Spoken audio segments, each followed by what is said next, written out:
This Premier League Matchday 14 picks edition of the Premier League Gambling Podcast on the Sports Gambling Podcast Network is brought to you by Underdog. Underdog is hooking up new customers. Play just $5 and get $100 in bonus funds. Sign up with the code PLGP.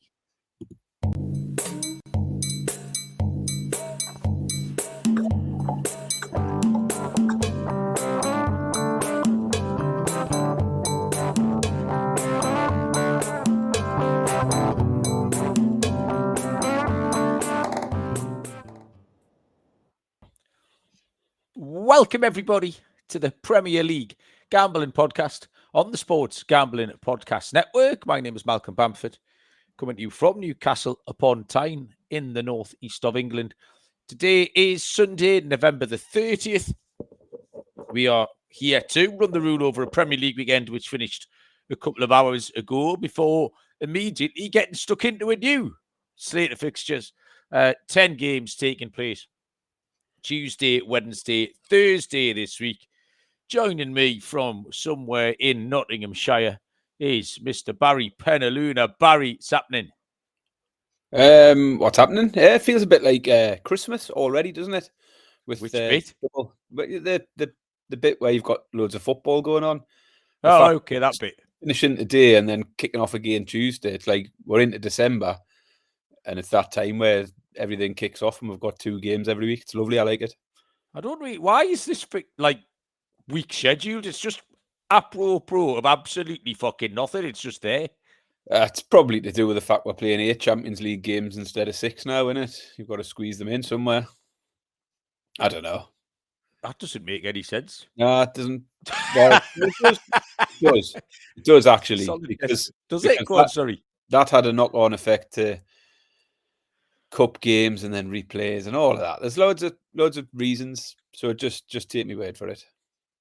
Well, I thought I'd seen the most ill-disciplined thing I was going to see this afternoon when I watched Chelsea v Arsenal.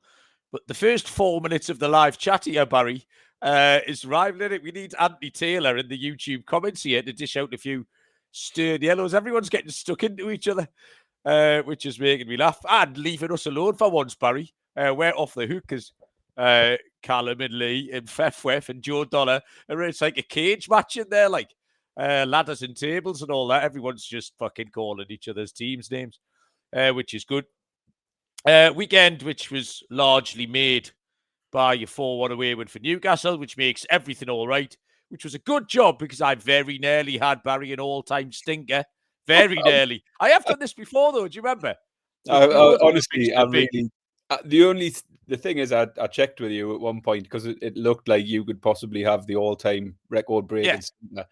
But I was supremely confident that your last pick of the weekend would land, and sure enough, it landed. Well, Baz, listen, you're only as good as your last pick, aren't you?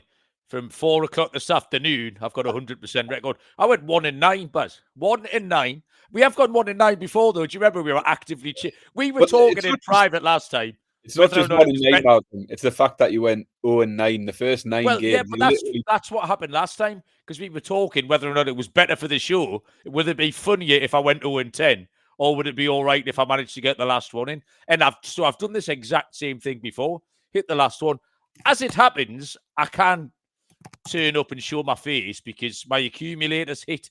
So that does get me out the shit somewhat. So you can't throw all that too much shade on me. But we'll get into that in a little bit. I've been busy as the old snakes, Baz, since Thursday. 4 casinos in 3 days. I've been to Headingley twice. Do you know what they're like in Headingley? They like things about Yorkshire. You know, you said a couple of months ago when you went to Liverpool, they seem to like the Beatles. Ooh, they love things about Yorkshire. Fucking hell. Fred Truman, I like Fred Truman pictures everywhere. Len Hutton, Darren, but they just love... I get it. It does make sense, but there's a lot. There's a lot of it. So I went to Headingley twice, worked at 2 office parties. I went to Catterick Garrison and worked in the Corporals Club, the officers' mess, which was fucking chaos. And then I went to South Shields last night, which was a bit closer to home. no judgment here, Barry, but it was my least favourite. Can you remember what my least favourite type of job is? I think I've mentioned this before. And I admire these people because I think they do an incredible job that not many people in the world could do. You have to be a particular type of person to do this job.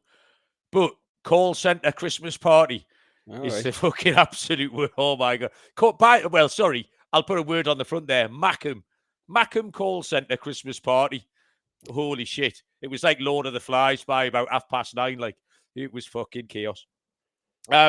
So anyway, I did all that. I did a commentary in the Bundesliga this afternoon. I did Hamburg v Stuttgart, which I watched on the laptop so I could multi-view the Premier League games. So I'm trying to watch 4 games of football at once. And the commentary platform, Barry, they give you marks and they give you feedback after every game. And mine this afternoon just said, in the second half, there was a worrying amount of large gaps in the commentary. Clearly just watching football and not doing my job, which, I didn't care about Hamburg v Stuttgart. I just didn't. So, yeah, a worrying amount of large gaps as I sat watching 3 other football matches, not commentating on the one I was getting paid for. So that's good. I've got the Welcome to Hell game at 5:00 tomorrow, Barry. I've got Galatasaray and Fenerbahce. Tasty. That's the only game I'll have to concentrate on. I'll not be multi-viewing anything else. So I'll try and eliminate the worrying amount of large gaps. So that's me. Sunday. So this is the most relaxing thing really I've done all weekend. So I caught up with most of the football. I did watch a lot of it today. Missed most of yesterday's. Baz, were you going to Sheffield again, did you say? Yeah, I was in Sheffield Friday night for a gig with the family, and then it's just been a weekend of grassroots football, hasn't it? Again, today has been ridiculous. I've not watched barely any football. I watched the Arsenal-Chelsea game.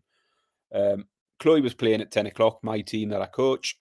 11:30, Sophie's playing at the same ground, so I can watch Sophie afterwards. And then she finishes, and then Chloe's refereeing at 2:00 north of Nottingham, 10 miles away from where we are. So I have to drive her all the way up there to go and referee. So I got home about 4:00. And the worst thing about the driving and refereeing is I've got a concern that I might have picked up a speeding ticket on the way. So she's gone and earned 25 quid, and it might end up costing me 50 quid. But see what happens. The fear of the speeding fine, Barry, is one of the worst fears for me. Me and Terza have talked about this a lot. It hangs over you. For a couple of weeks, doesn't it? Yeah, there's not many feelings like that. It's quite a sickening feeling. It was one of them where it was the journey back where I was driving along. I think I didn't see that camera on the way here. And it's on this really long 30-mile-an-hour road, which is downhill all the way. And I thought, if there wasn't a car in front of me, there's absolutely no doubt in my mind I was probably doing 50 down there.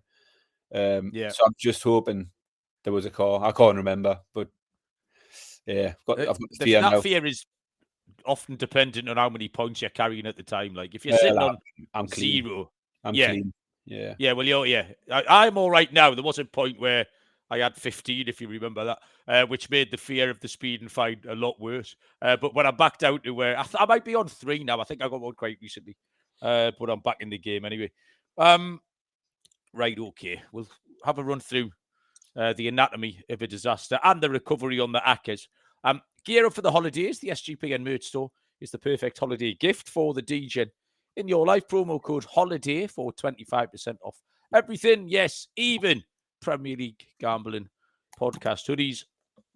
Let's say hello to the chat. Joe Dollar, Francis got dumped by Speed Van recently. Callum and Smudger, squad numbers 7 and 9 were first in. Fefwef is here. James Mafia, I've seen lurking about. Danny, not the Mackham. Midler is here. He'll almost certainly want to know what Barry's having for tea. And I think that might be everyone for the minute, although there are a couple of people I can see lurking who haven't said hello. So if you want to say hello, and indeed give us a pick or two. So yeah, I had to go out to work at like 4:00 yesterday. I went out at half-time in the Saturday games. And at that point, I'd very much enjoyed Sunderland going 2-0 down because I backed Bournemouth. So this is the silly thing. So I'm sitting on 1 and 9. I've actually done all right this weekend because I trebled up Manchester. I took the 3 favourites yesterday. Man City got lucky. Brentford got there eventually. And Bournemouth got paid out at 2-0. So treble was about 4-1, something like that, 15-4.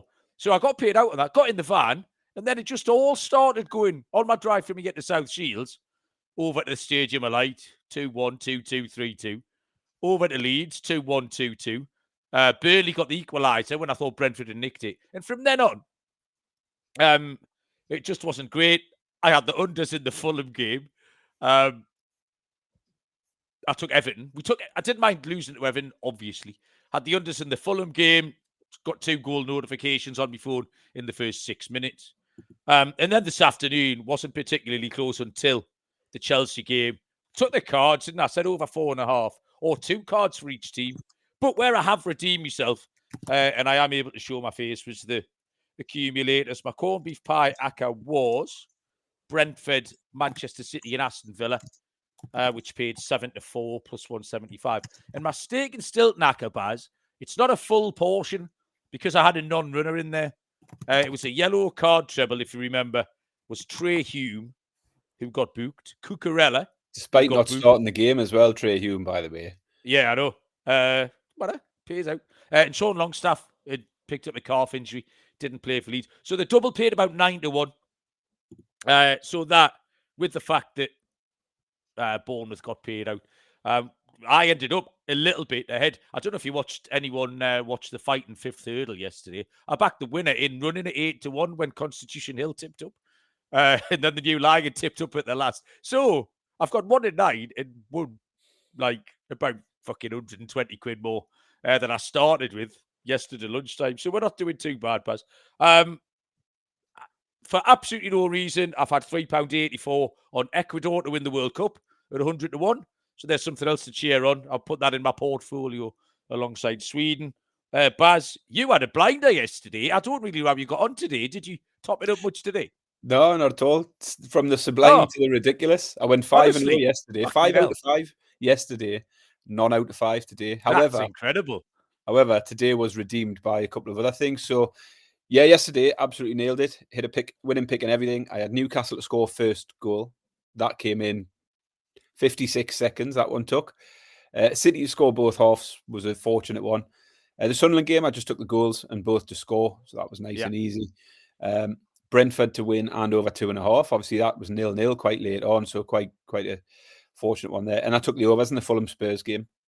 So 5 out of 5. I'd got the first 2 of my acca in yesterday. It was both teams to score acca. And I needed the Man United Palace game today to hit that. So my corned beef pie acca come in. My scorer was Thiago, who actually got a couple in the end. So that was a good one. And the one I put out on the socials today, I put a little pick out before the Arsenal-Chelsea game. That's one of the best. Oh, great beautiful price and landed in just 8 how minutes. Quickly it come in. So yeah, anyone who was on the YouTube shorts or Twitter would have seen I put out a card pick, which was Zubamendi and Cucurella. It was around 10-1 for the double. 11 minutes, cashed, bang, nice and easy. So yeah, despite the fact my actual picks on the games weren't very good today, I hit my acca. I hit that nice double. So overall, felt like a cracking weekend for me this weekend. Some success from elsewhere.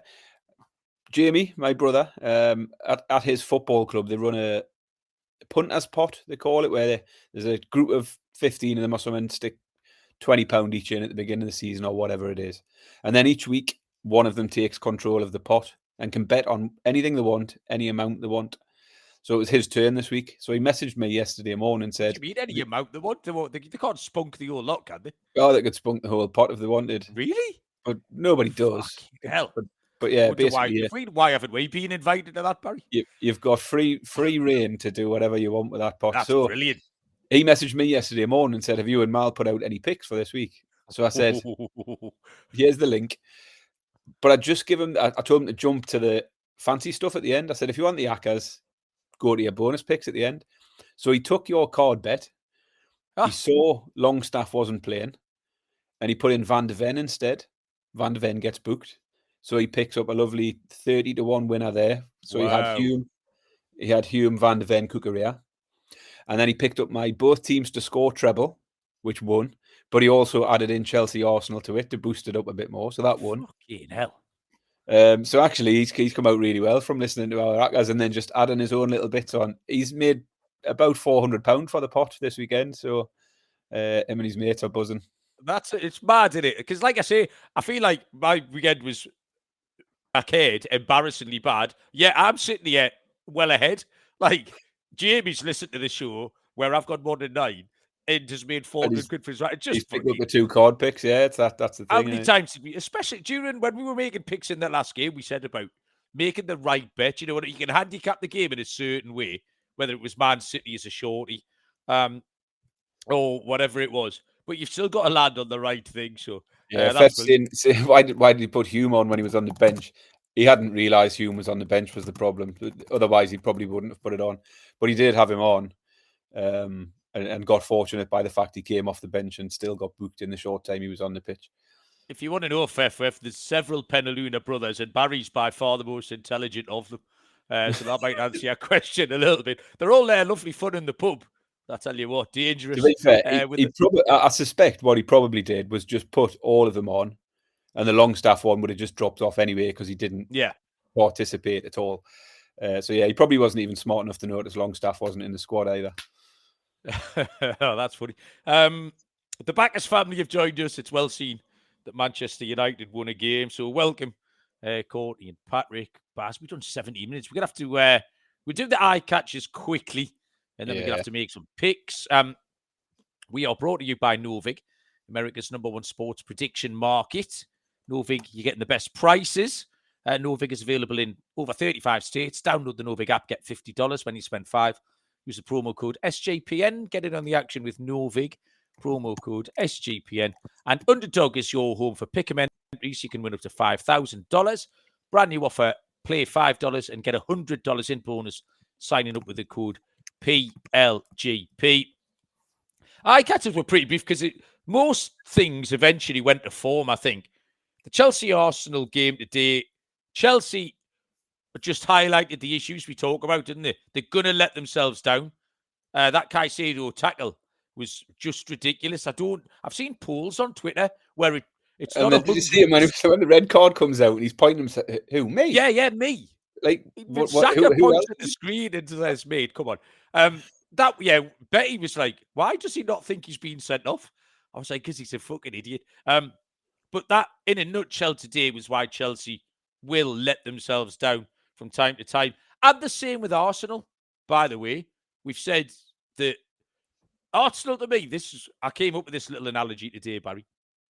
Arsenal look like a second-place team. However, all the teams that should finish first aren't going to. All the first-place teams have fucked it, which means Arsenal, who still just look like a second-place team, might actually, by default, end up at the top. Because, again, they just didn't quite do enough to do that. To be fair, they've had a big week. They've had Tottenham and Bayern Munich. So I get it. Like, I'm not being harsh on Arsenal. They'll absolutely take that point. I was going to go into a little bit about the referee and stuff, but we're a little bit short of time. I've had this. We've talked about this before, Baz, where everyone was, Anthony Taylor's made it about himself, the red card, this, that, and the other. The fucking players, man. Anthony Taylor today had no chance from the first minute. And it's not like they're just kicking shit out of each other. It's the diving, it's the niggling, it's the complaining, it's the being in your face. Fernandez's behaviour was appalling throughout. And they're all at it. And it gives the ref no chance. Like, the goalkeeper's just going down. You're going to get to a stage where there's never, ever going to be a second ball into the penalty area now. Because everyone crowds the 6-yard box. The ball drops under the crossbar. And as soon as it goes out, the keeper can just stay down. There's no way the referee can not stop the game. The referee can't say, nah, just carry on. It's impossible for the ref to do that. So the goalkeepers can referee the game. It happened so many times in that German match this afternoon. And it's just ridiculous. And the players should take responsibility, but they just don't and they won't. And I don't know where it stops. I thought Taylor did nothing wrong. And there was nothing that he could do. Even Arteta, why doesn't an hour before kickoff, if Anthony Taylor just knocks on his door and says, "Hola, senor," this afternoon, right? See that white box? If I see you, right, just while they're all calm and having a cup of tea and they're all friends, say, "Listen, Mikel, if I see you this afternoon outside of that white box, I'm going to book you. Do you understand? And he says, yes, I understand. So there's no ambiguity. If you put your stupid fucking sneaker over that line, I'm going to book you. And Michael, yeah, that's fine. I understand that, Anthony. Have a lovely day. And if you do it again, I'll book you again. Why? I don't know why that's not a thing. The whole thing's just ridiculous. But it's just an old man problem, Baz. The game itself, Chelsea were all right. I thought Arsenal were all right. The arsiness overshadowed the football, I think, a little bit, didn't it? It did, and everyone was cheering on cards. Everyone was quite happy with the arsiness. Game at all, was there? Just no. Nobody could get any momentum up. So I think it was a slightly poor result for Arsenal, just based on the fact they were playing against 10 men for the second half. But it was just one of them horrible games where, there's only so much you can do. So I think Arsenal will take a point. But I think Chelsea done all right considering the situation to hang on. They would have snapped their hand off at that point to come away with a draw. Worth mentioning Newcastle, because I've no idea where that came from. I thought, it turns out it wasn't the green shirts after all, Barry. It was the white shorts that go with the green shirts, because we put the green shorts on and we were fucking like Brazil 70. So at least we've sorted that problem out. I was pleased Match of the Day did 10 minutes on how Newcastle had driven by their two fullbacks, though, Barry. Something that we pointed out about a month ago on this show. You know what I mean? Modern as tomorrow, as always, on the Premier League Gambling Podcast. And I'll tell you what, Bob, what a kid, man. I came in from work last night about midnight, so I'm sneaking about. And Bob lives downstairs, so at the kitchen, I just stuck my head at his bedroom door, and I heard him say, half asleep, all right, Dad. So I went in and I perched on the end of his bed. Said, you watch the match? He went, yeah, it was brilliant. And I hadn't seen any of the goals or anything. I'd been working. I said, was Big Nick's goals good? And he said, I'm not going to spoil it for you. Just go and watch it. And I thought it was fucking, but he didn't describe the lob or anything. He's like, I'm not going to spoil it. Go and watch it. And I thought that was spot on. So he's gone right up in my estimations. And then I watched the game. Is there any better thing in life than watching Jordan Pickford get megged and chipped in the same game? What's he doing? It went back. One of my favourite types of Jordan Pickford goals is when he's trying to stop it when he's in the goal. We had them a few years ago, and he did it yesterday for the first one. No idea what he's doing for the second one. And then Waldemar didn't dink him. He, scooped it. I've never seen anything like it. It was insane. So, yeah, I don't know where that came from. Everton play with 10 men and are impregnable on Monday night against a team who've been scoring goals. And then we turn up, dog shit, away from home, and we're 4-0 up inside 50-odd minutes. So that was good. And the only other team I wanted to mention was Tottenham, because I've got no idea what's going on there. I don't know what the manager's doing. I don't know what the players are doing. I don't know what the goalie's doing. It's an absolute circus. So, they were my eye catchers. Yeah, I mean, eye catchers. I've got down Spurs. Absolute shite. Paquetá, which has come up in the chat a few times. I didn't actually see it, but I was in the car coming back from refereeing. And I just heard it on the radio being described as saying, Paquetá's been booked for a foul. It was a yellow card foul. He's complained about it. The referee said, stop complaining. He then carries on complaining. So the referee says, can you stop complaining? And then he tells Jared Bowen to say, will you tell him to stop complaining? And then he still carries on. And then he applauds him. And then he gets booked and then carries on. Referee's almost done what I just said to do to Arteta. He said, listen, if you don't stop complaining, I'm going to send you off. Are we clear? Yeah. And he carries on. If you don't stop complaining, I'm going to... And he must have, he couldn't have warned him anymore. Paquetá was not going to stop till he got sent off. And then, if you see he's tweeted out tonight that it's all the FA's fault. For 2 years, the last 2 years, they've left him up in the air. And that's led to my ridiculous behaviour, he says. It was baffling. He couldn't have been that brazen as to do it on purpose. Hiding in plain sight. It was fucking ridiculous. Has that led to him? He's already had 5 yellow cards this season. He's just come back from suspension because he'd picked up 5 early on. And now he's gone and got suspended again. It's just absolutely ridiculous. Nobody to blame for him but himself. Liverpool, I didn't see the Liverpool game, so I don't know if Liverpool are back.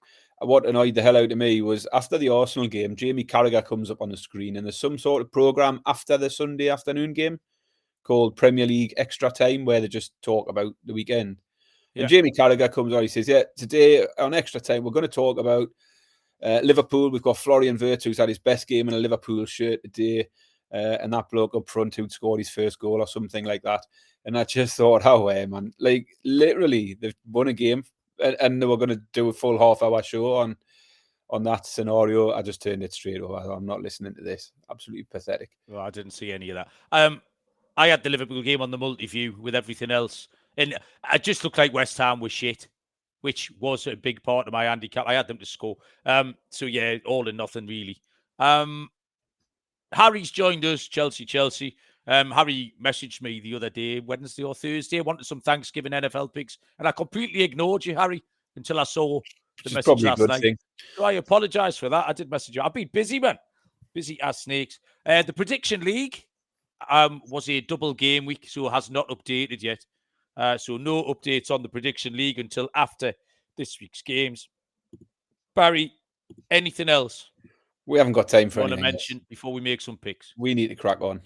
We absolutely need to crack on. Rhythm is crushing it in college football, NFL. Just added NBA. Rhythm are giving away weekly cash prizes for tracking your bets in the app. Track 5 bets, you can win up to $1,000. Promo code is SGPN25 when you download the Rhythm app for 25% off your first month. Download Rhythm, use promo code SGPN25. Right, I'm on the wrong page because I've got the in-play NFL scores up, which, by the way, I'm on my 4,000th consecutive loser in there. Fucking, my NFL picks this season have been absolutely dog shit. Right, Tuesday night, 7:30. First game up is Bournemouth taking on Everton. Bournemouth are 15-13 plus 115. The draw is 11-5 plus 220. And Everton are 5-2 plus 250. This was a hard start. You've got Bournemouth on 19 points, Everton on 18 points. Bournemouth have now got no win in 4 games. They lost from 2-0 up against Sunderland at the weekend. They found themselves 2-0 down against West Ham. Neither of those things are particularly positive, I don't think. Bournemouth are starting to look unreliable in terms of an outright pick. But there's tons of goals in the games they're reliable for. We've got, how many, 8 games? 5, 4, 4, 4, 2, 6, 4, 4. So there's a random 2 in there, but the minimum's 4 on top of that. Everton's unreliability in a nutshell, you can trace back to Monday and Saturday. Say, hard dogs of war determined on Monday night. Hard to break that, and then dog shit, thoroughly humped by Newcastle at the weekend. Their under-over in both teams to score is a little bit more patchy, but it doesn't seem to matter who Bournemouth are playing. The games will involve goals, even if the opposition aren't renowned for it. I think Everton might be good for a goal here. Bournemouth averaging 3.38 goals per game, and both teams have scored in 62% of their matches. So I'm going to go for the little cheat, Baz. Both teams to score in over 2.5, 5-4, plus 125. I don't think it would surprise, any outcome wouldn't surprise you here. If you saw Everton to turn them over, you wouldn't be particularly shocked. So I just thought we'd keep it simple. BTTS with the over 2.5. Somebody's going to win 2-1, Baz, 5-4. Someone is going to win 2-1. I don't disagree with that. Recent form's got to be a little bit of a concern for Bournemouth now, winless in 4, as you've mentioned. But 3 of the 4 were away from home, and at home they're definitely a better option. They're still unbeaten at home, 4 wins, 2 draws in the league. And Everton are just hard to work out. They were terrible against us on Saturday, but had been decent before that with back-to-back wins. I did find it a hard one to start with. Probably have a slight lean towards Bournemouth if I was going to take a pick. But then I decided, like you, just to go for the goals. Because I've done it with Bournemouth this week. I came in. The last 4 games have all went over 3.5. Scored total of 17 goals in their last 4 games. It's not quite a team ride because I've just taken the overs, 10-11 for over 2.5 goals. So that's going to be my pick. Bournemouth Everton over 2.5 at 10-11. Callum says there's a definite 0-0 incoming. FF likes the Tarkovsky yellow card and fouls angle. 2 or more fouls. Tight Bournemouth pitch will be looking to rough Evan Nielsen up. Evan Nielsen was the difference in that game the other day when he stuck his toe out and deflected in Semenyo's shot, which would have put Bournemouth back in front 3-2. And then Evan Nielsen was offside, which was a little bit silly. 7:30 on Tuesday is Fulham taking on Manchester City. Fulham 4-1. The draw 29-10 plus 290. Man City 4-6 minus 150. Baz. Yeah, Fulham have hit a bit of a good patch. 3 wins in their last 4 games, and City obviously shown a bit of vulnerability over the last 2 weeks with defeats to Newcastle and Leverkusen and making really hard work of it against Leeds. Fortunate late winner to get them out of the shit there. So City didn't appeal at 13-20 here away from home. I wasn't particularly excited about Fulham at their price either, to be honest. But my pick sort of leans into the recent City form and particularly the lack of clean sheets. They've only got 1 clean sheet in the last 7 games now for City. And they've conceded twice in 3 straight games. We went through a bit of a patch with City last year where they were like this. They couldn't keep a clean sheet. Everybody could put up a goal against City. And the default pick then was both teams to score and over 2.5 goals. So I've gone back there. I think Fulham will get a goal. City might go out and win it. But Fulham will get a goal in this. So I've gone for both teams to score and over 2.5 goals. And for some reason, I didn't write the price of that down. But I will find. Well, I did, Barry, because it's ray gun time. It's 21-20 plus 105. Kevin shot on target if he starts for Fefweb. Harry says Fulham will score, which I agree with. And I didn't want. I hate making this pick. I don't know why. I don't like making this pick. This both teams to score over 2.5. I do feel like it's a cop out. And I certainly don't like making them back to back. But talking about unreliable teams, we've just come off Bournemouth and Everton.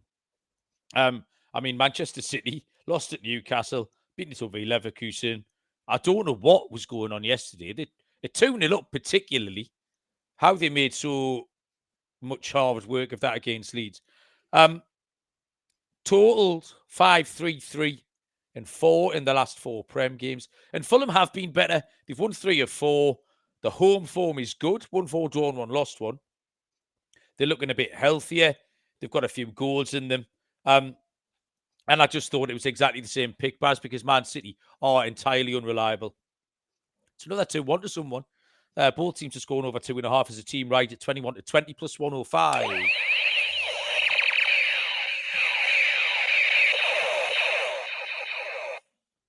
Big ray gun, Baz. Next up on Tuesday is why is this kickoff so late? These 8:15 kickoffs. Past my bedtime, Baz. Newcastle United take on Tottenham Hotspur. Newcastle are 7-10, minus 142. The draw 29-10 plus 290. Spurs 7-2 plus 350. Those back-to-back league wins for Newcastle are really important. We needed a win in a away game as well because it was just becoming a thing. And we didn't need it to be a thing. And there wasn't any real rhyme or reason to it. So they were important. The 4-1 at Everton came absolutely out of nowhere. But as always, when Newcastle have been reliable, is at home against the so-called bigger teams or the bigger name teams when the fans up for it a little bit more. Man City 2-1 last week is a great example of that. Fuck knows what Tottenham are doing. We've already mentioned that. It's gone very wrong very quickly. They've lost 3 times so far this week in pretty dire circumstances every time. So they conceded 11 goals doing that as well. The thing that makes you pause really is their away form. If you just looked on the screen at their away form, they've won 4 of 6. But the last of those wins was over a month ago. It was a different time in Tottenham's life. And we always hump them, don't we? We always hump them in hilarious fashion. So, we already beat them once this year. We beat them in the League Cup. We beat about 6 weeks ago, didn't we? 2-0. Newcastle -1. Bear in mind, I was running scared, Barry. I was sitting on 1 and 9. So, I wanted to bake a safety net in. Newcastle -1 is 6-5 plus 120. So we get a push at 1 here. Richie67 has joined us. I think Richie67's making his debut tonight. He's an Everton fan. I wouldn't broadcast that. Well, actually, you can stay as long as you like when you've just been beaten 4-1 off Newcastle. Welcome, Richie. Nice to have you. Baz, Newcastle, Tottenham. Yeah, I quite like the late kick-off here because we've got training at 7 till 8 on Tuesday night. So that gives me 15 minutes to get home and catch kick-off. That works out okay. Newcastle's form, we've now alternated wins and losses for 7 straight games. So if you want to follow that trend, we're due a loss here. But the home form in isolation's good. Puts a more positive spin on things. 6 wins in a row now at home. 4 clean sheets in those 6 as well. And a win over Spurs in that run.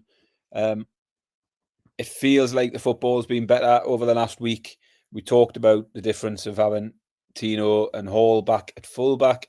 That has transformed us over the last week. Played well against City and against Everton.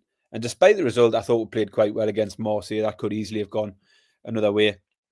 I think we're able to, we've got a squad now where we're able to bring players in fresh every week. A few were surprised yesterday that Tonali, Murphy, Gordon were all left out. But Miley, Elanga, I thought Elanga probably had one of his better games. He hasn't set the world alight, but did okay yesterday. Miley and Voldemort have done well. But those players will come back in. Murphy, Gordon, Tonali probably come back in fresh as anything. So I think, we look okay in midweek despite a quick turnaround.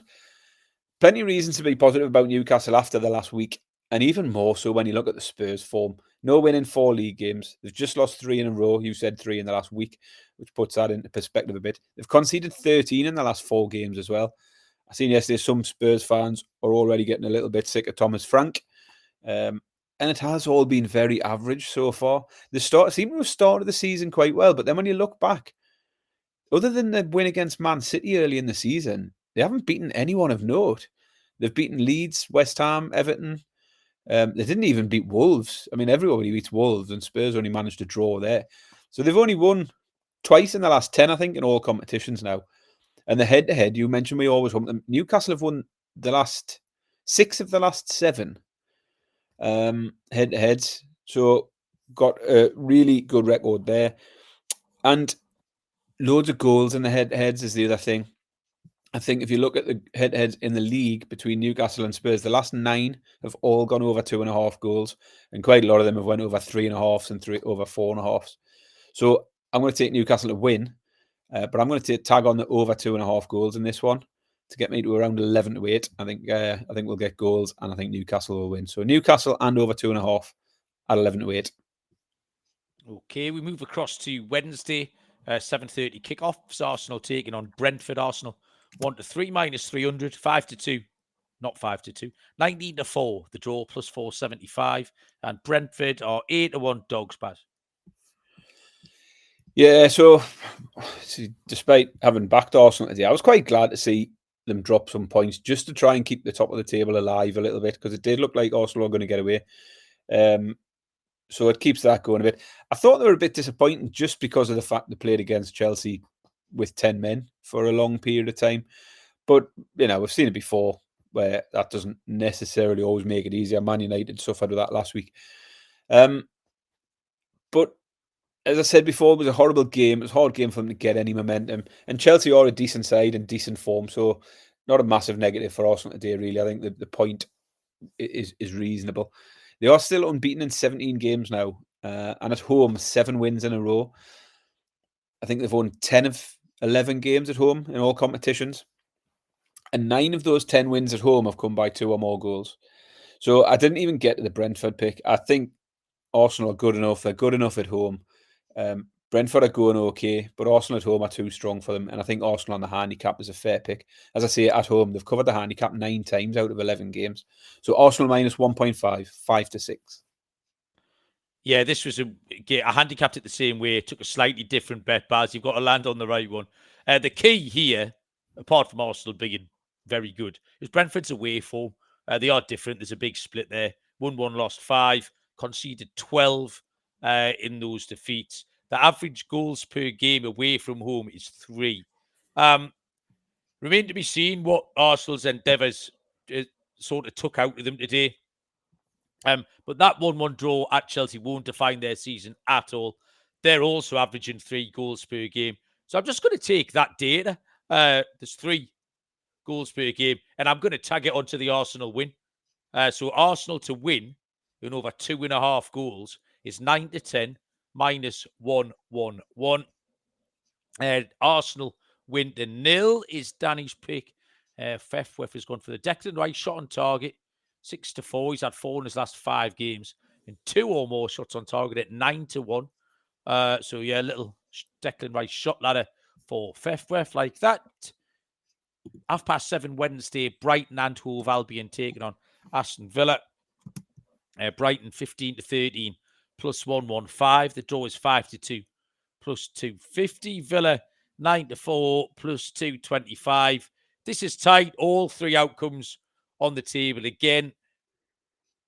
I mean, I think Villa are overpriced at plus 225.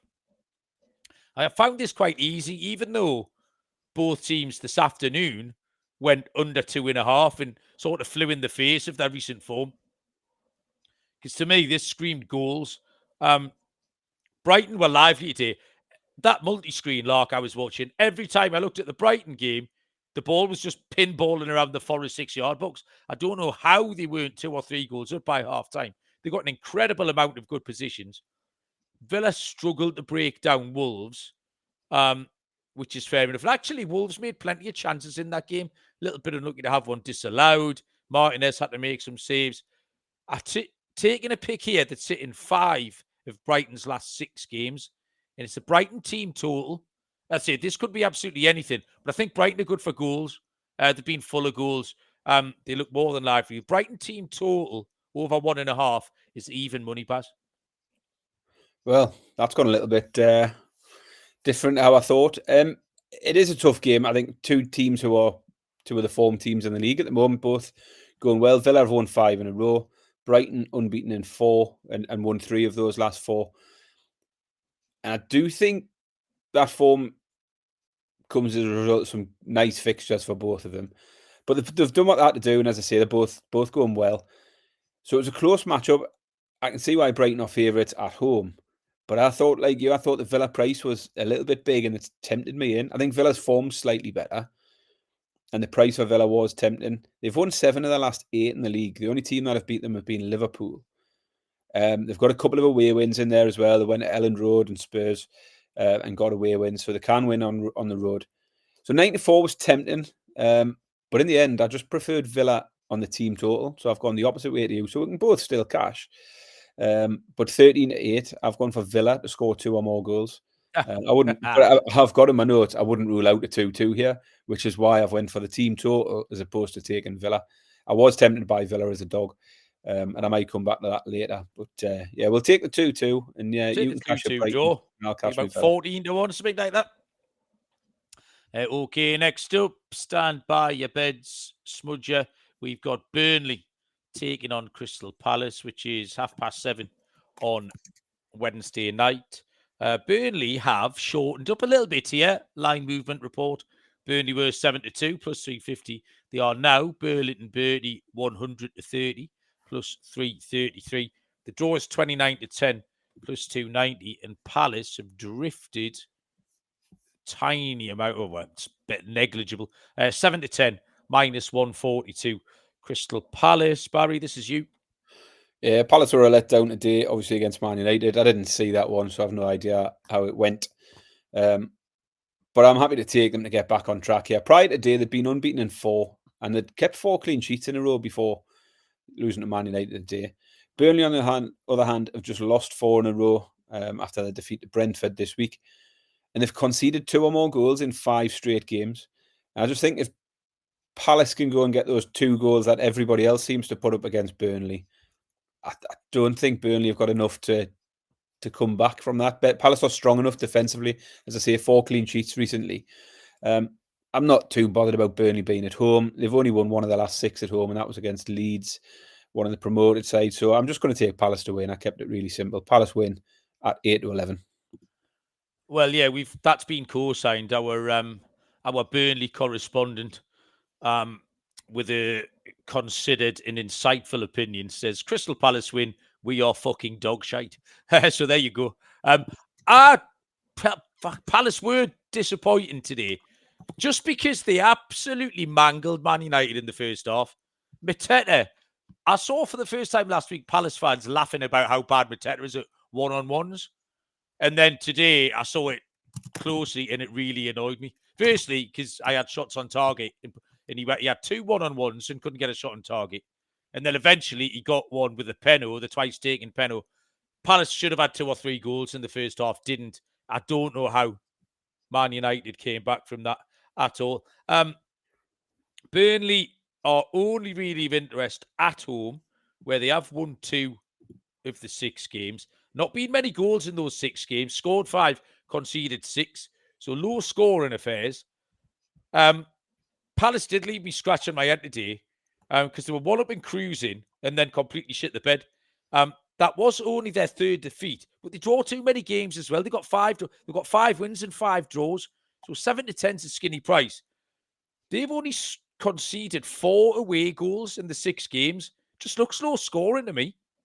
Under 2.5 goals is 4-5, minus 125. Palace might touch them off, but it might be 1 or 2-0. So, yeah, under 2.5 goals, 4-5, minus 125. Nothing going on in the chat there, isn't there?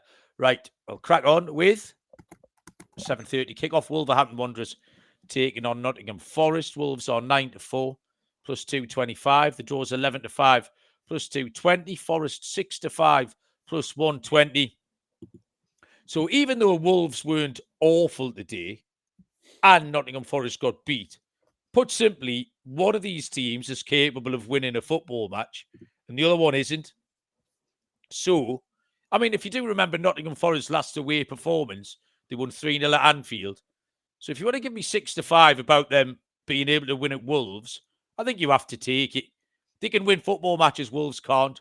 I'll take Forest at 6-5. But yeah, I just don't know what else you can do here but take Forest. Yeah, someone would have to come up with some pretty convincing arguments to persuade me Forest on a good bet at this price. They lost today, but Brighton are a decent side in decent form. Wolves are clueless. They've lost 11, drawn 2 on a 6-game losing streak. Haven't scored in 5 of those 6 games either. Yeah, it was really simple. Forest to beat Wolves 6-5. I thought it was far too big a price.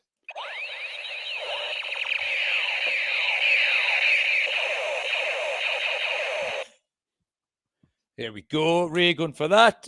Devin has joined us. Devin Lindsay. Enjoying the fact that Liverpool break the British transfer record twice and are still below Sunderland, Man United and Brighton. Yes, that is funny. Yeah, anyway, welcome, Devin. Another debut. 2 debutants tonight in the chat. We got Richie and Devin along. Barry, it's time for the game that's got the nation talking. Barry leads 2-1. He's rattled. Barry's currently rattled early stage of the second half. The ball is in your penalty area, Barry. Just near the penalty spot. It is in square G7, and it's your turn to play. I believe you've received a new card this afternoon. Yeah. G7. Yeah. I've got to look. I've got to now look at the board, which is look at the board. Well, takes me a little bit of time. I'll find the board on your Twitter page. So in my box, G7, right? Let's go forward 9. Oh, is that one you tried to play the other night when you fucked it? I shouldn't have let you have that back. I'm going to regret that. 1, 2, 3, 4, 5, 6, 7, 8. Oh, hang on, I miscounted. Sorry, everyone. 1, 2, 3, 4, 5, 6, 8, 9. Yeah, okay. Left 3. 1, 2, 3. Yep. And then 5 forward. 1, 2, 3, 4 or 5? 5. Fucking hell. Okay. So you've just humped that right the way. That's on the corner of my 6-yard box now, Barry, which really hasn't left me many options. Oh, right. I've got the exact same card, but the mirror image, Barry. Fuck off. Which means I'm just going to... What a beautiful waste of everyone's time. So I'm going to send the ball 1, 2, 3, 4, 5, 6, 7, 8, 9. 1, 2, 3. 1, 2, 3, 4, 5. The ball, Barry, is back by your penalty spot on square G7, exactly where it started 2 minutes ago. So a big well done to everyone there. More award-winning podcast material there for me and Baz. Right, okay. Next game is where we go. Leeds taking on Chelsea. Leeds are 31-10 plus 310. The draw is 3-1, and Chelsea are 4-5 minus 125. Is this you, Baz? Go for it. It is, yeah. It was another one here where I just thought the price for Chelsea was perfectly fine, so I'm immediately drawn to the Chelsea money line at 4-5. They've won 5 of their last 7, unbeaten in 4. And the goal conceded today is the only goal they've conceded in their last 4. I think Chelsea, again, they've got a squad that'll cope with a quick turnaround better than Leeds. They'll be able to rotate a lot, make a few changes. Leeds done okay against City in defeat yesterday, but it is now 4 defeats in a row and 6 in the last 7, including home defeats to Villa and Spurs as well, which could be reasonable comparisons. I mean, Chelsea are better than Spurs for certain. Leeds have also conceded 2 or more in 7 of the last 8. And I don't, similar to what I'd said again in the Burnley handicap, I just don't see Leeds being able to get 2 goals if Chelsea do, because Chelsea, again, are strong defensively. I thought Chelsea price was fair enough at 4-5. I'm just going to take a straight up Chelsea win. If anyone's looking for a way to consume this game on Wednesday night, let me turn you on to, if you want to listen on Live Score or FootMob or Sporty, to Tynesyde's Premier Gusset Moisener, giving you 90-minute coverage of Leeds versus Chelsea, then that's where I recommend people do it. Leeds are dropping off, aren't they? They've lost 6 of the last 7. I stitched Bob up a tweet before. I've said I'd give him £10 next Sunday if he didn't say 6-7 for the rest of the week. And then I was sitting doing my notes. He was on, and I said, "Fucking hell, Bob, do you know Leeds have lost 6 of the last 7?" And he couldn't resist, could he? I absolutely needled him. I was like, yes, put that tenner back in my pocket, dickhead. That was unlucky. Their only win was against West Ham. That's when West Ham were in total dog shit mode. The last 2 home games, bar that, they lost to Villa and Tottenham. Comparison games you kind of mentioned, Baz. Chelsea were fine again today. I mean, this is a team that beat Barcelona last midweek. And he got 4-5 away at Leeds. I completely agree. Richie wants Chelsea win. Danny's gone Chelsea with both teams to score, which is quite extravagant. I was just happy to take Chelsea, Baz. So I'll re-gun it up with you at 4-5 minus 125. Okay. The penultimate game on the show is 8:15. This is that last Leeds game. Oh, is that a 8:15 kickoff as well? Fucking hell. 8:15, Liverpool taking on Sunderland. Liverpool are 9-25, minus 227. The draw here is 4-1. Sunderland are 13-2. Obviously, the only desirable outcome here is the stadium getting filled with concrete and wasps. But in the unlikely event of that happening, we've got to pick a winner out of the actual football match. Liverpool were better today against West Ham. I'm still convinced West Ham are rubbish, though, so I'm not prepared to put too much faith in it. Lad up top got a goal, didn't he? Might do him the world of good. You never know. They're still hard to trust, though, at a really short price. You can't back him at 9-25. Back-to-back home 3-goal defeats. You backing any kind of handicap or whatever just seems a little bit mental. Because even though Sunderland's underlying metrics are poor, they keep digging out goals and points, and you can't whack it. That's a part of football that's kind of the what's the word I'm looking for, Baz? Like, you've got your XGs and you've got your data, but Sunderland have got a little je ne sais quoi where they can drag a point out somewhere. They did it against Arsenal. And teams don't come back from 2-0 down without having a little bit of... You can't see Wolves or Burnley or someone coming back from 2-0 down. So you've got to tip your hat to Sunderland in that. It was hard. The safest option here, I thought, was to give Sunderland a goal. Liverpool did keep a clean sheet today, but that almost makes you think they can't keep 2 in a row. Because a little bit like Man City, they just don't look like they can defend. over 2.5 is very, very short. But both teams to score isn't. Both teams to score is 4-5. -125, Baz. Yeah, I thought this was a horrible one. As you say, it's a shame we can't both lose. But yeah, Fefwef will be happy with that because he started off by talking about how we're betting with our heart with Sunderland every week and leaving winning bets behind. But you've taken a Sunderland positive pick. I did point out I also picked a winner in the Sunderland game yesterday. I haven't been as I've been a bit more avoiding of fading Sunderland recently, giving them a bit more credit than you, I think. But I couldn't get there the day.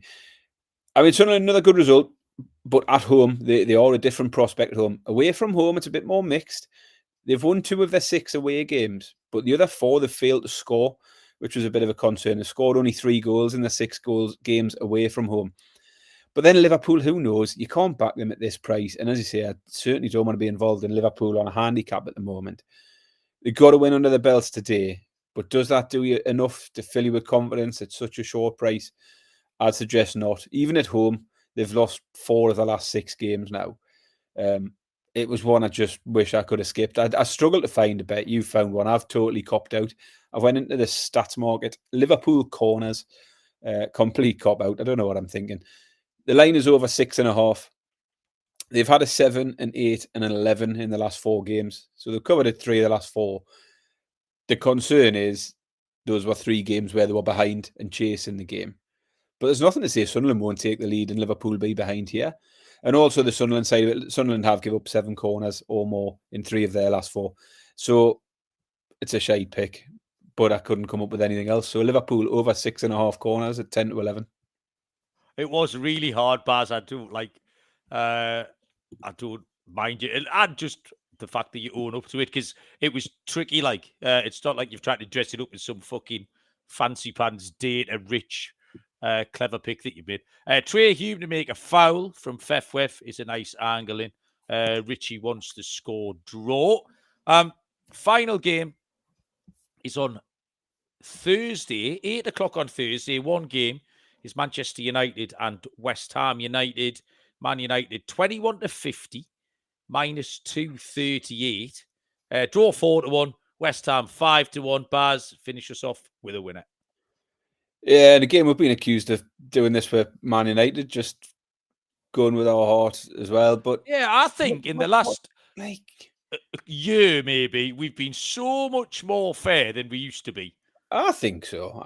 But I'm afraid if you're going to put Man United up at 2-5 at home to anybody at the moment, it's just horrible. I can't get behind Man United at this price. I mean, they're the same price as Liverpool. Would you rather have Liverpool at home to Sunderland or Man United home to West Ham? Mate, they were fucking woeful in the first half today against Palace. They were absolutely dreadful. As I say, it's a win, fair enough. But they have these little false dawns every now and then. They'll get a win or 2, and you know they might make this into 2 wins. But would anyone be surprised if they reverted back to being absolute garbage? I mean, let's not forget a week ago they lost at home to 10-men Everton. It would be no surprise if West Ham get something here. West Ham did lose today, but they were unbeaten in 3 before that, and they had picked up a few goals. I know you're sceptical as to whether there's actually any substance to any of those wins, but they're capable of causing Man United problems. Anyone is, really. And I don't like to sound like a broken record. It's not really a fade of Man United as such. It's just a fade of Man United at 2-5. I just can't have them at that price. And because of that, I think taking West Ham double chance. You're getting close to 2-1 for West Ham to get something. Man United drop enough points to plenty of teams in this league. So yeah, West Ham 7-4 on the double chance to win or draw. I also look at West Ham to score 2 or more at 5-2 as well, because Man United are always capable of conceding. See, the Morrison's Butcher was back today. He's been out of our radar for a little while, but he came back off the bench today. They were crap in the first half today, and they were slightly better in the second half. The Xerxes up top, I mean, what is that doing for you? And they were defensively weak, Lenny Yoro, and I still don't trust De Ligt. West Ham were poor. West Ham are poor. Paquetá will be suspended for being a tit. That's a problem for them. Over 2.5 goals is really short. And I think this could be quite tight. But as discussed, I put some safety nets into a couple of my picks today. The under 3 goals on the Asian is 21-20 plus 105. Because I do think it might be low scoring. But we get a push at 3. I don't think this being a mad goal fest somehow. So we might have to take the push at 3. But the under 3 at 21-20 is plus 105. So I don't mind that at all. And Baz, we've just ticked past the hour mark. And we have got the exotics to go. I'll start with Data Dave, Baz. Callum was asking how we got on earlier on. And he fucked it. And we're talking about Man United. Data Dave has lost 2 in a row, both on Man United. Seems to have a little bit of a blind spot. Just Data Dave for Man U. So his pick, right, this is odd, Barry. So, first of all, he's taken a pick that I've taken. He's taken Arsenal to win and over 2.5 goals. The exact same at 9-10, minus 111. He cites the XG differential of plus 1.4 goals per game for Arsenal, does Data Dave.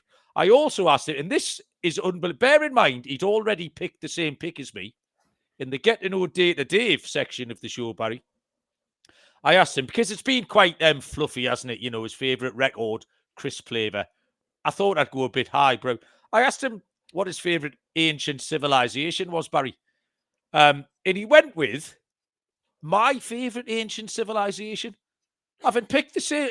You couldn't make it up, could you? Fucking remarkable. He went for the Sumerians. I mean, what are the chances that Data Dave would pick the Sumerians at the same ancient civilization as me? Absolutely. Why? Those lads from Mesopotamia, in between the 2 great rivers of Iraq, the Euphrates and the Tigris. So that was good. I'll take Chelsea as my lock at 4-5 minus 125. I had 2 dogs. I didn't mind Villa, but then I couldn't in good faith put Villa up because I've got Brighton team total over 1.5, which means Villa would have to win 3-2, which is seems counterintuitive. I'm just going to take Fulham at 4-1. Man City are beatable. Like, they've lost at Newcastle, they've lost at Villa. Fulham are good at home. Corned beef pie accumulator is a little bit of a clumsy one. It's Chelsea and Arsenal both to win. And then I added in the both teams to score in the Brighton Villa game, which is 29-10 plus 290. Stake in Stilton is a minus 1.5 treble. Arsenal to win by 2. Chelsea to win by 2. Forest to win by 2. We both think Forest can turn Wolves over. So if they can all cover handicaps, that's 24-1. Anytime goal scorer, I stole Igor Jesus off you, Baz, at 11-2. No, sorry, you had Thiago, didn't you? Thiago's Brentford. Yeah. Is he an Igor? Yeah, I think so. Getting me Igors mixed up. Nottingham Forest, Igor Jesus. 11-2. First and last, 15-8. Anytime, Baz. Yeah, so my lock is going to be Forest to beat Wolves, 6-5. My dog's going to be Villa to beat Brighton. I just think that's a really even match. 9-4 Villa looks a decent price for a dog. My score, I'm going for Pedro Neto. Didn't get one the day, but he's been in good form. 5-2 for Neto anytime and 8-1 first or last. My corned beef pie, I'm on the away favourites. Can you believe you're getting 6-1 for the bottom 3 all to lose? So Forest to win, Chelsea to win, Palace to win, 6-1. And my stake in Stilton is just a cheeky little double. Underdog double. I like Villa at Brighton. I'm going to chuck them out again. I'm going to put them with West Ham. I think West Ham are live against Man United. 20-1 double, Villa and West Ham. That's it. Stick Fulham in there, Baz, for 120-1 treble as well. Fulham, Villa, West Ham. And on another note, your point about Data Dave guessing your favourite, guessing the same favourite civilization. Yeah. I had a strange one yesterday. I had a dream yesterday, Malcolm. I was visiting the Isle of Corsica in my dream. It was quite a vivid dream. Right. And then last night, as a family, we sat down and played a game of Trivial Pursuit. Yeah. Would you believe the very first question that came out for me? The answer was Corsica. Wow. And I didn't know the answer to the question, but because I dreamt Corsica, I had to say Corsica. Question, what did you dream about last night? The question, can you... Is it Napoleon? Yes. Where was Napoleon exiled? I was just about to say, can you guess? That's the only fucking... There's only 2 questions to which the answer is Corsica. Yeah. That's one. And the other one is which island is the football club Bastia based? And they're on Corsica as well. There you go. So that was a strange one. Oh, well, good. Can you tell Danny Midler what you had for tea? Well, he hasn't asked, has he? So he obviously doesn't care anymore. Where's fucking Danny? Come on, Danny. Danny, would you like to know what Barry... to be fair, you need to say yes, because Barry's planned a whole thing about what he had for tea. So I'm going to say yes on Danny's behalf. Baz, come on. Yeah, so I did. I brought up a photo. I had some Japanese-style Asian soup dumplings. What do you think about that? I'll show you. Sounds a bit woke, but oh my. Oh, that doesn't work, does it? We need a better. There there. Oh, hang on. So yeah, these aromatic duck soup dumplings. So there's some duck, chicken, and vegetables inside, and then like a little soupy broth inside. Yeah. But I've pimped them up, so I've got some sesame seeds there, some crispy chili. Hang on a minute. So it's the bottom picture. Is this it? Where are the dumplings in that bottom? The dumplings picture? are underneath. They're underneath there. So the dumplings are underneath. And then how do you get them out then? How are you eating them? You get a spoon in. And get a spoon in. Aye. Okay. So I pimped them up with some sesame seeds, some crispy chili oil. That's immense, by the way. Oh, well, yes, you've mentioned the crispy chili oil. I might put that on my Christmas list. Some Japanese soy sauce and Japanese mayo, because it's a Japanese dish. You've got a little bit of spring onion. And the only other thing that was in there, some crispy onions on the top. Beautiful. So I was a delight, absolute delightful. So I did enjoy that. There is a bigger zoomed in picture there. Lovely. That looks tremendous, Baz. It was nice. Apart from the plastic, what have you chosen to serve it in that ice cube tray? That's the tray it comes in. You just chuck it in. Okay. The steam in the bag. There's a bag. I am having a go. And it's just easier than trying to pick everything out. So I just think, Barry, the first bite is with the eye. So yeah, fair you point. could have judged that up a little bit, couldn't you? I could have done. I'm not having a go. Do you know what I mean? Sounds like you are. I'm a bit disappointed with that. I'm not having a go. Right. Can we go away now, Barry? We all finished. I'm done, yeah. Yeah. We're all done. Right, champion. We will come back, I reckon, on Thursday after the Man United game for a Saturday lunchtime start in the Premier League next weekend. Lee says, how mad is that? I had a dream that you had Japanese style dumplings. Oh, shit. That, Lee, is some top class banter. I am all for it. Right, everyone, go away. Have a bet. Enjoy it. Watch the football. Good luck. We'll come back on Thursday. We'll see you all down the road. Cheers.